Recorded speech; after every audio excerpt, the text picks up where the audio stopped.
ఈ వీడియో మీకు బాగా అర్థం అవ్వాలంటే పార్ట్ 1 వినాల్సిందే. రోజు అతను ఇలా చేస్తుంటే ఊర్లో ప్రజలందరికీ భయంతో వణుకు పుట్టుకొచ్చేస్తోంది. ఇలానే వదిలేయడం మంచిది కాదు, మనం దీనికి ఏదో ఒక పరిష్కారం వెతకాలి అని ఆ ఊరు ప్రజలంతా ఒకరితో ఒకరు అనుకుంటూ ఉన్నారు. ఇక ఆఖరికి ధైర్యం చేసి అందరం ఒకటిగా వెళ్ళి అసలు తనకేం కావాలో తెలుసుకుందాం, ఎందుకు అతన్ని పట్టుకుని వదలడం లేదో తెలుసుకుందాం అని అనుకున్నారు. ఇక అనుకున్న విధంగానే ఆ రోజు రాత్రి 12 గంటల సమయం కోసం అందరూ ఎదురు చూస్తూ ఉన్నారు. ఇక వాళ్ళు ఎదురు చూసిన క్షణాలు దగ్గర పడ్డాయి. గడియారములు 12 పైకి వచ్చిన వెంటనే అందరి కళ్ళు రాఘవ ఇంటి పైనే ఉన్నాయి. పడుకుని ఉన్న రాఘవ రోజులానే లేచి అకస్మాత్తుగా పరుగెత్తడం మొదలుపెట్టాడు. ఇక అతనితో పాటు ఊరిలో జనమంతా కూడా అతని వెనుకే నడిచారు.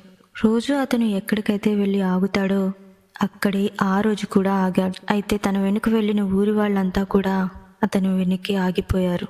అయితే రాఘవ ఆ చెట్టు వైపు చూస్తూ ఏడుస్తూ ఉన్నాడు. ఇంతకుముందు వాళ్ళు విన్న విధంగా నేను సౌదామినిని అని రాఘవ అనడం లేదు. ఏడుస్తూ నన్ను ఎందుకు వదిలేసావు రాఘవ, ఎందుకు నన్ను మోసం చేసావు అని అంటూ ఉన్నాడు. అందరూ ఒక్కసారిగా ఒకరినొకరు చూసుకున్నారు. ఇదేంటి నన్ను ఎందుకు వదిలేసావు రాఘవ అంటుంది అని వాళ్ళకేం అర్థం కాలేదు. ఇక వెంటనే వాళ్ళల్లో ఒకరు ధైర్యం చేసి అసలు ఎందుకు రాఘవాన్ని పట్టుకొని పీడిస్తున్నావు అని అన్నారు. అయినా రాఘవ ఏం మాట్లాడడం లేదు, అలా ఏడుస్తూనే ఉన్నాడు. వెంటనే వెనుక ఉన్న వాళ్ళకి చాలా కోపం వచ్చింది. చెప్తావా లేక విభూది చల్లమంటావా, ఎందుకు ఆ అమాయకుణ్ణి పట్టుకొని పీడిస్తున్నావు అని కోపంగా అరిచారు. ఏడుపు ఆపిన రాఘవ, వీడు అమాయకుడా, నన్ను ప్రేమించానని చెప్పి పెళ్లి చేసుకుంటానని నమ్మించి గర్భవతిని చేసి వదిలేసిన వాడు అమాయకుడా, మనుష్య రూపంలో ఉన్న రాక్షసుడు అని అంది. అందరికీ ఒక్కసారిగా పాత జ్ఞాపకాలు గుర్తుకు వచ్చాయి. 15 ఏళ్ల క్రితం ఆ ఊరిలో సౌదామణి అనే అమ్మాయి ఉండేది. ఆమె అతనిని చాలా ప్రేమించింది, కానీ రాఘవ తన జీవితంలో ముందుకు వెళ్ళాలి అన్న ఆలోచనతో ఆమెను పట్టించుకోలేదు అని మాత్రమే ఊరి జనాలకు తెలుసు.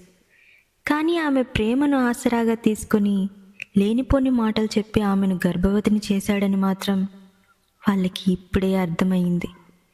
నిజానికి అందరూ ఆమె తప్పు చేసి రాఘవపై నెట్టింది అని అప్పట్లో అనుకున్నారు.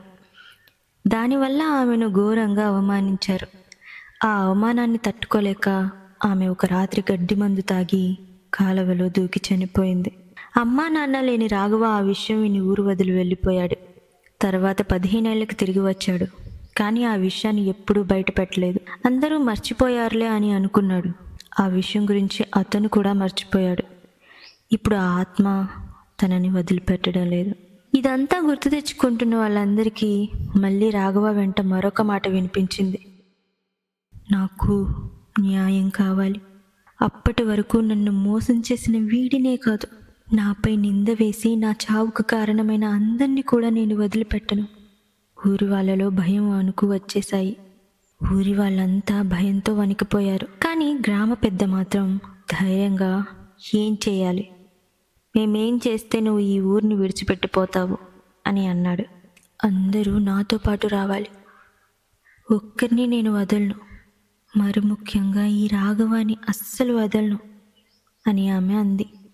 ఒకరు చేసిన తప్పుకి అందరికీ శిక్ష వేయడం తప్పు. జరిగిన దానిని అందరూ మాట్లాడుకుంటారు, కానీ కల్పించి మాట్లాడుకోరు కదా. దీనికి చావే పరిష్కారం కాదు. నిన్ను బాధ పెట్టినందుకు నీది తప్పు కాదు అని అందరికీ తెలియజేశావు.